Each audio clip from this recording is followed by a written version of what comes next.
también hay que pensar en el chaco que trabaja y en el chaco que sueña, que tiene aspiraciones y que incluso todos los días le pone un granito de arena, porque de esto se trata. Entonces invitamos a dos empresarios, a Manuel García Solá y a Alfredo Brasford, para que nos den una pintura, porque muchas veces pensamos en hablar de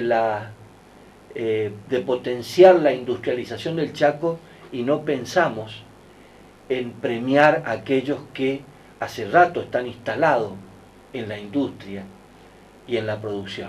Esto es, me parece, lo importante. Manuel, buenas noches, ¿cómo estás? ¿Qué tal, Tonino? Tanto tiempo, ¿cómo estás vos? Gracias por venir. Alfredo, buenas noches, ¿cómo estás? Bien, contento de compartir con tu audiencia. Bueno, no me gustaría quedarme en analizar todo lo que pasó. Me preocupa lo que va a pasar, digamos, cómo hacemos para que, si vienen otra vez momentos tormentosos, que nadie puede decir que no, está el problema ahora de esta decisión en Estados Unidos, cómo va a impactar en la economía, el año que viene hay elecciones, aquí en la provincia del Chaco mismo recordó que acá hay un impas nada más, no es que se solucionó los problemas. Bueno, entonces, ¿cómo está? Ustedes dos son empresarios muy importantes, ¿cómo sienten? ¿Cómo ven? ¿Qué aspiran a tener? A esa mirada del Estado que tiene que permitirles trabajar, digamos. ¿Querés arrancar, Manuel? Ya arrancaste vos. Pues mira, yo creo que en un programa anterior, cuando cerrábamos, yo decía, mientras todas estas cosas pasan, las vacas siguen pariendo, los terneros siguen creciendo y comiendo. Y nosotros, por lo menos él más en su rubro, yo creo que nos ocupamos de que no le falte agua y comida.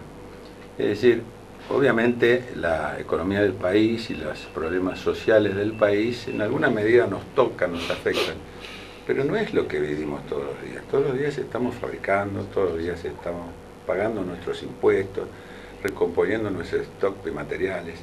Recién antes de entrar le comentaba a Manuel que, por ejemplo, cuando tuvimos golpe de mercado que llevó a una devaluación en el mes de febrero, el lunes siguiente yo me proveo de acero inoxidable para hacer mis productos, el acero inoxidable es importado, y el lunes siguiente a la devaluación yo llamaba a mis proveedores a ver qué pasaba con los insumos que no me pueden faltar para poder seguir en actividad. No pasó absolutamente nada, era precio dólar Banco Nación, ni siquiera hablar del dólar blue, ese mínimo mercado golpista que hay en las cuevas de Buenos Aires, que ni se sabe de dónde los medios dominantes sacan que dice que vale tanto. Entonces, yo creo que el país de la producción, el país de la creatividad, el país de los que trabajamos y pagamos los impuestos, damos empleo, es otro, no es el que está en las tapas de los diarios. Obviamente sí, preocupado porque algunas cosas nos van a afectar y tendremos que nuevamente, como hemos hecho décadas y décadas, ayornarnos a las cosas que nos puedan llegar a afectar de alguna manera. Nada de eso es una hecatombe, nada de eso es una crisis, nada de eso creemos que esté por pasar. Coincido, es bueno el enfoque de Alfredo. Recién antes de entrar también conversábamos y yo le decía, ¿sabes cómo me gusta ir a Rafaela? Me dice, ¿por qué Rafaela? Bueno, porque yo tengo una filial de Centro Genético del Litoral en Rafaela. En Rafaela la relación empleo público-empleo privado es exactamente la inversa que en el Chaco. En Rafaela, en cualquier mesa de un café, hablas de producción, hablas de negocio, hablas de mercado, no hablas de los políticos. La gente no sabe quién es el intendente, no sabe cómo es el nombre del intendente.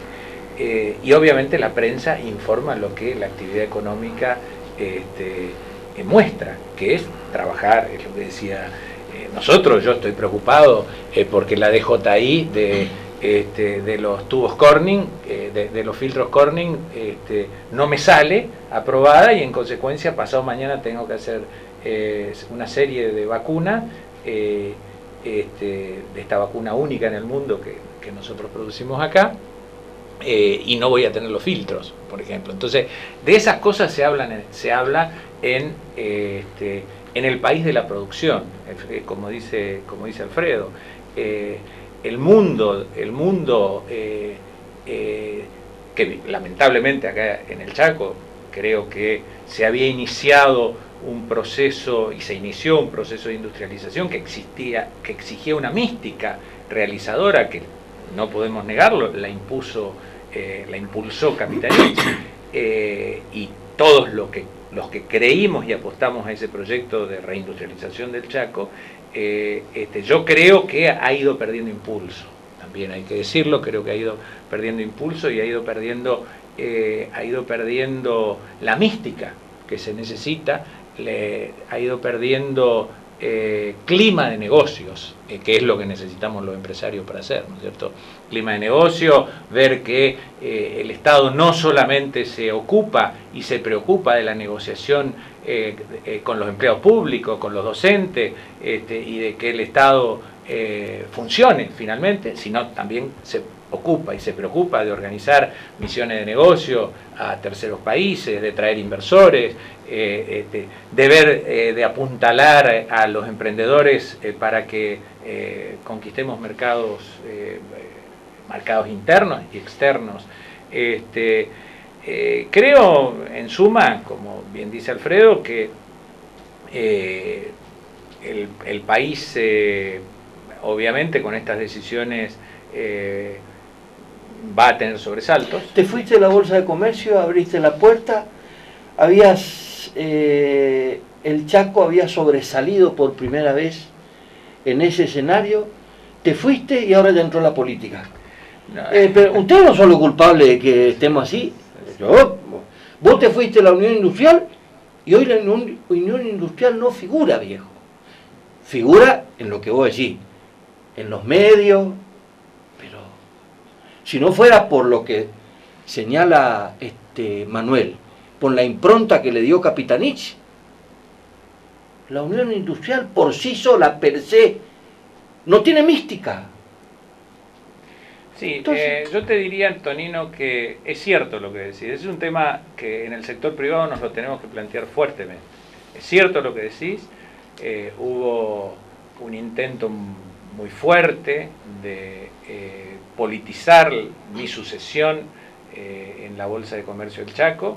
Hubo un apriete sistemático de todos los organismos públicos a los asociados a la Bolsa de Comercio del Chaco para que votaran una lista que se gestó con actores, pero ahí también está la actitud del empresario privado de no dejar de tener buenas relaciones con el Estado, provincial y nacional, porque es necesario en cualquier país del mundo, el Estado es nuestro y nos tiene que servir.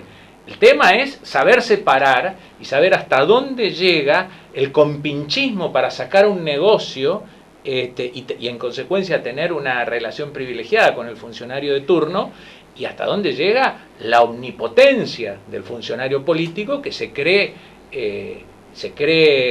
omnipotente precisamente y en condiciones de avanzar sobre todas las instituciones.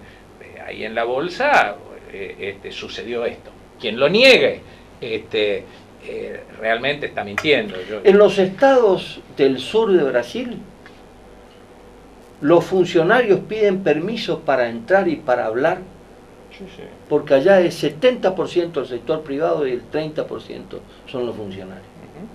Así tendría que ser, y un Estado fuerte, pero que le sirva al sector privado, que le sirva al sector que crea trabajo.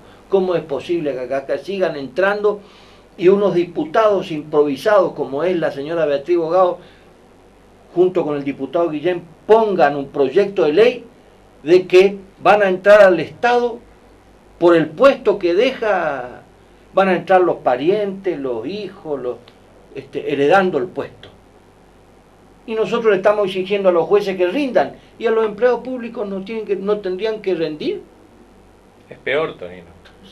¿Qué vamos a hablar? La actividad privada, no sé en tu rubro, Alfredo, pero en el nuestro y sobre todo en las profesiones sociales, la actividad privada sufre una permanente competencia desleal por los salarios que paga el Estado, que obviamente son, son nuestros impuestos, que finalmente nosotros hemos tenido contadores que los formamos, que invertimos tiempo en formarlos, y luego viene un examen al Tribunal de Cuentas, al Poder Judicial, y se van ganando 3 veces lo que el mercado no puede pagar. Claro. Porque yo le puedo pagar a un funcionario mío lo que la parte de su sueldo que en el precio del producto que yo vendo, el mercado puede pagar.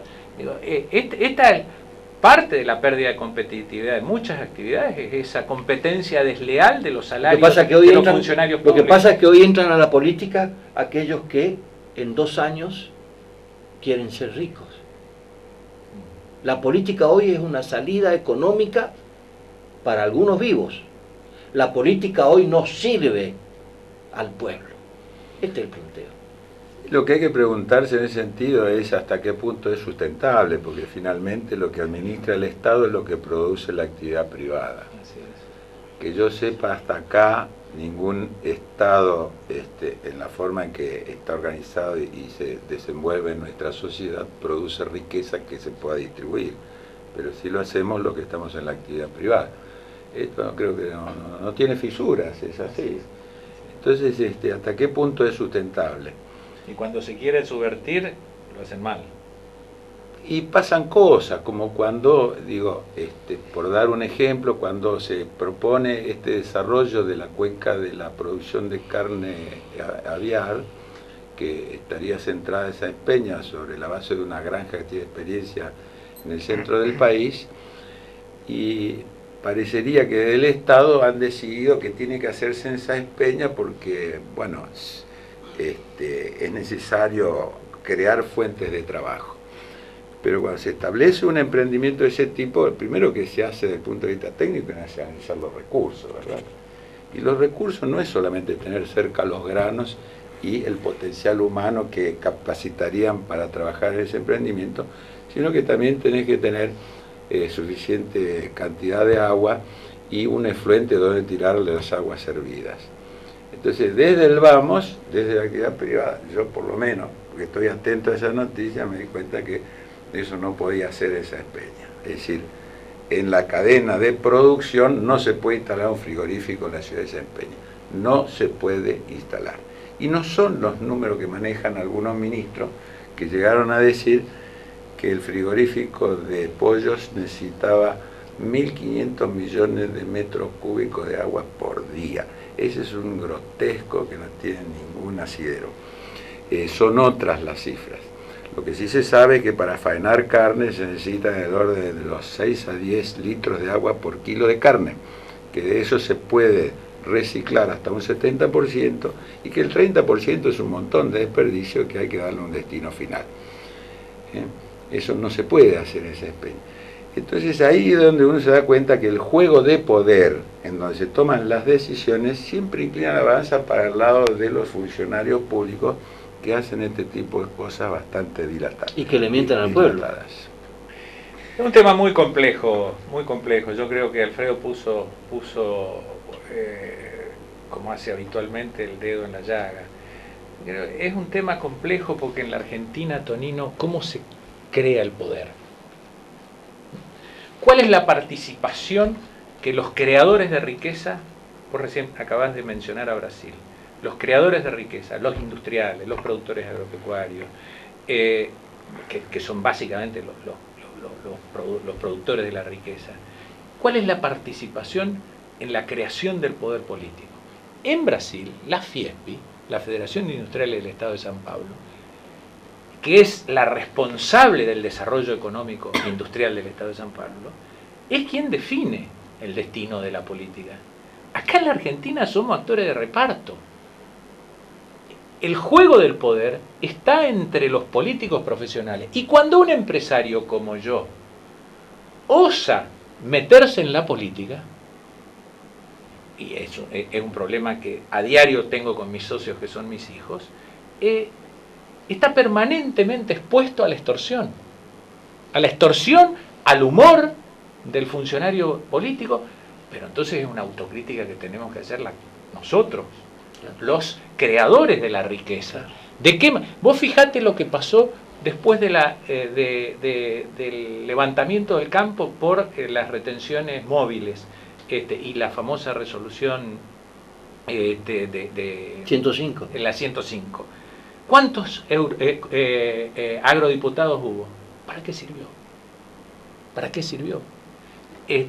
La verdad es que se pelearon. Para traicionar al campo. Se transformaron en políticos profesionales. Claro. Entonces, acá hay un problema. La sociedad argentina tiene un serio problema de origen del poder.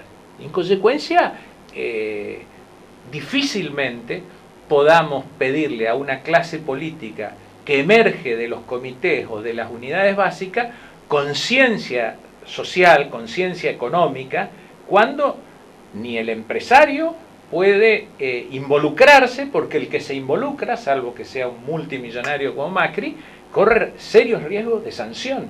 Así no es en Estados Unidos, así no es en Francia, así no es en ningún país desarrollado, así no es en Brasil, así no es en Chile, en donde Lineras era dueño era un gran empresario, el expresidente no Lineras, ¿cómo se llama? Piñera, Lineras es el vice de Bolivia. Pero ahí hay un problema de origen del poder. Los paraguayos se dieron cuenta de eso. Que condiciona luego el ejercicio. Nosotros, los empresarios, por eso nosotros, y hablo de mi orgullosa actividad social, la de empresario, nosotros en la Bolsa de Comercio decidimos crear el premio al empresario del año. ¿Por qué? Porque el empresario ha sido vendido a la sociedad, el creador de riqueza, ha sido vendido como un explotador, como un evasor de impuestos, no ha sido vendido como el que arriesga su capital para que la gente tenga trabajo genuino y el Estado, como decía Bradford, pueda cobrar los impuestos. Pero esta es una responsabilidad de los empresarios. De los empresarios que jugamos al perfil bajo, por temor a la sanción del poder político, porque no sanciona el poder político. El señor Ivanov, el gobernador actual del Chaco, porque yo en su momento dije que las vices, no solo la vicegobernación del Chaco, sino la vicepresidencia de la República, son cargos que no sirven institucionalmente, son potenciales focos de conflicto, se ensañó conmigo por aquello, y cuando tuvo el poder, desató una brutal persecución a todo lo que fuera García Solá y sus alrededores. Pero así funciona, esa es la lógica de la política en la Argentina. Eso explica la interna de la Bolsa de Comercio del Chaco, y eso explica muchas decisiones. Claro, a mí me parece que yo coincido absolutamente con vos. Los empresarios son los que se tienen que poner los pantalones largos, porque por ahí cuando hay una rebelión con fiscal y vos no le querés pagar los impuestos a la AFIP, a los 2 meses la AFIP te está golpeando y te dice, che, aflojen la cosa y paguen los impuestos, bueno, no podemos sostener el Estado. Si los empresarios se sublevaran, no trágicamente, sino mentalmente, y hicieran a la japonesa, la cosa cambiaría diametralmente y nosotros pasaríamos a ser mirados como Brasil y no como Biafra. En Brasil el empresario es motivo de orgullo para la sociedad. Por supuesto. Acá porque crea trabajo. Crea trabajo. Claro. Crea potencia. Tal vez crea desarrollo.